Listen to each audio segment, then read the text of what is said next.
Aku ngomong lah pelan-pelan ke mama San. Ya. Aku jelasin kalau aku pindah ke Kristen tuh bukan karena ikut teman-teman atau karena paksaan teman-teman aku tuh enggak, aku karena dari niat hati Kak. Tuh Kak, terus akhirnya mama kesini-sininya tuh masih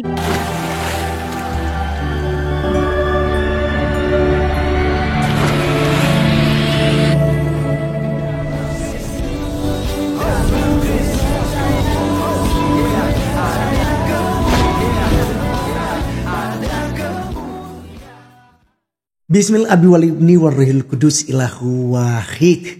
Demi nama Bapa, Putra dan Roh Kudus, Allah yang Esa.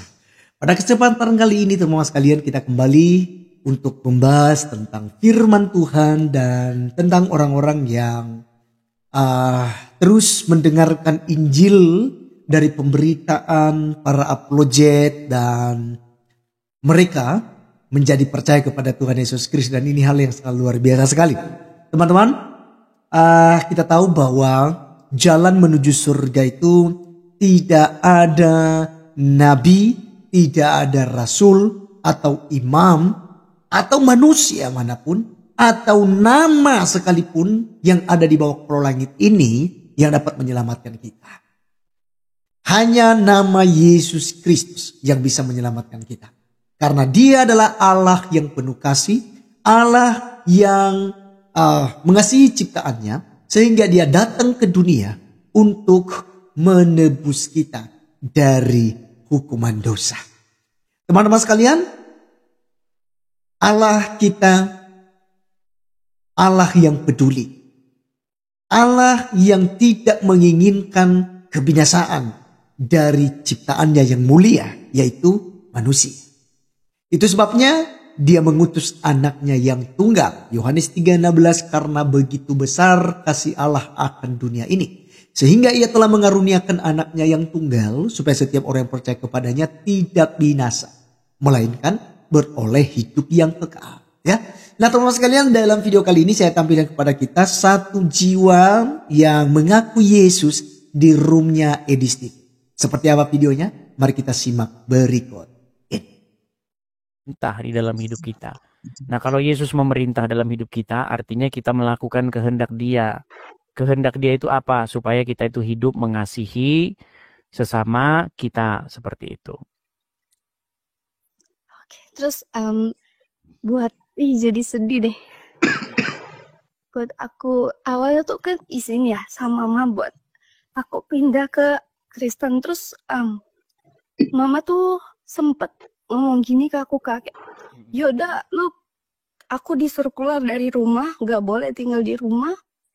Terus akhirnya aku keluar dari rumah itu dan mama udah gak mau nganggap aku lagi.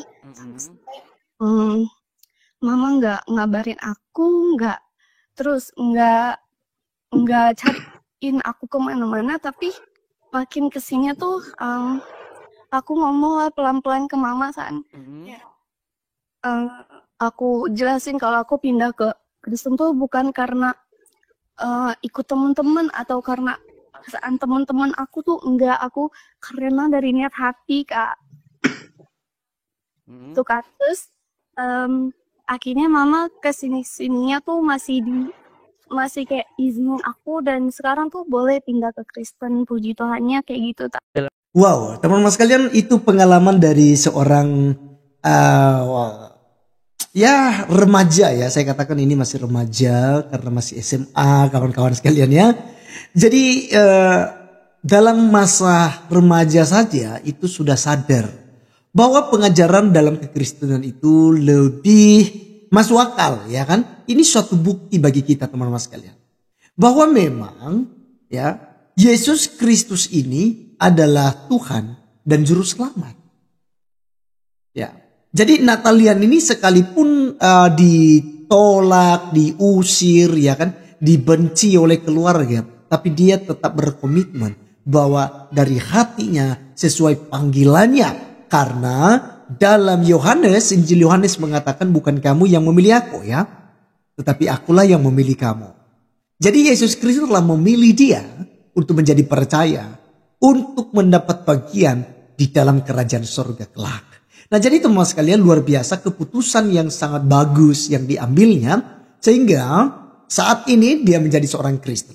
Awalnya dia mengalami rintangan di mana orang tuanya tidak menganggapnya sebagai anak. Juga harus meninggalkan rumah, diusir dari rumah gitu ya. Tapi puji Tuhannya pada akhirnya mamanya juga pun terima. Kenapa? Karena dia menjelaskan bahwa dia menerima Yesus Kristus bukan karena teman-teman, bukan karena pacar, bukan karena dipaksa gitu ya. Tapi karena panggilan surgawi. Ya kan? Dia dipanggil dari dunia gelap kepada dunia yang terang. Ya kan gitu. Itulah yang disebut dengan gereja, eklesia. Orang-orang yang dipanggil dari dunia gelap kepada terangnya yang ajaib. Yaitu dalam nama Tuhan kita Yesus Kristus. Jadi teman-teman sekalian, ini meneguhkan iman kita, memperkuat iman kita. Bahwa memang hanya Yesuslah satu-satunya jalan menuju surga itu. Iya kan? Jadi bagi teman-teman yang masih ragu, yang ingin menjadi seorang Kristen tetapi masih ragu, masih bimbang, ya itu bukan saatnya untuk dipikirkan lagi. Terus dipikirkan. Jangan sampai Anda terlambat. Ya. Selagi Anda dipanggil dan selagi ada hati Anda untuk percaya pada Tuhan Yesus Kristus, jangan ditunda. Percayalah dan terima Dia. Sebab Dialah Tuhan dan Juru Selamat umat manusia. Ini yang sangat luar biasa. Maka teman-teman sekalian, ya, kita sebagai orang-orang Kristen jangan jemu-jemu, jangan kita malas-malasan untuk memberitakan Injil.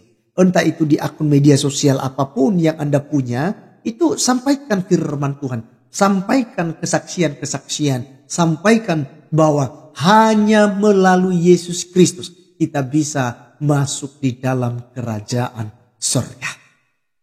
Jadi teman-teman sekalian, apa yang keputusan yang diambil ya oleh orang-orang murtadin dikasih tahu. Tapi bagi saya bukan murtadin, tapi mereka adalah petobat baru yang telah mengenal kebenaran sesuai dengan panggilan mereka, sehingga mereka memilih ya dan menjadi seorang Kristen ya. Nah jadi teman-teman sekalian, tadi kita lihat Edis TV ya, dan tentu teman-teman saya mengajak kita kembali dukung terus, karena hanya Edis TV yang berani pakai metode seperti itu. Kita rindu, saya secara pribadi rindu pakai metode Edis, tapi itu sangat berbahaya di Indonesia dan tentu saja tidak mungkin kita melakukannya, ya kan? Dan kita bersyukur Edis TV leluasan untuk menyampaikan hal itu, oleh karenanya dukung, support dia. Bahkan bila perlu ada dana, silakan ya, berbagi berkat ya, jangan dengan terpaksa juga, tapi dengan kerelaan hatimu ya. Jadi teman-teman sekalian, dukung pelayanan-pelayanan para apologet termasuk Bang Laskar Kristus ya, dalam bentuk apapun ya, mau dalam doa luar biasanya, tentu itu hal yang dibutuhkan. Dan jika memang juga ada yang membantu dari segi dana, silakan juga boleh untuk mengirimkannya ya. Bisa di deskripsi kawan-kawan sekalian, memberikan persembahan kasih sesuai dengan kerelaan hati ya. Baik teman-teman sekalian, Tuhan Yesus memberkati kita. Sekali lagi jangan jemu-jemu untuk memberitakan Injil. Karena Injil adalah kekuatan Allah yang menyelamatkan setiap orang yang percaya, pertama-tama orang Yahudi tapi juga orang Yunani. Jadi semua orang yang percaya kepada Injil akan selamat dan masuk dalam kerajaan surga. Itu bukan janji saya, tapi janji Tuhan Yesus Kristus dalam Yohanes 10 ayat yang ke-28. Aku akan memberikan hidup kekal kepada mereka dan mereka tidak akan binasa, dan tidak seorang pun yang dapat merebut mereka dari tanganku. Tuhan Yesus memberkati kita. See you again. God bless you all.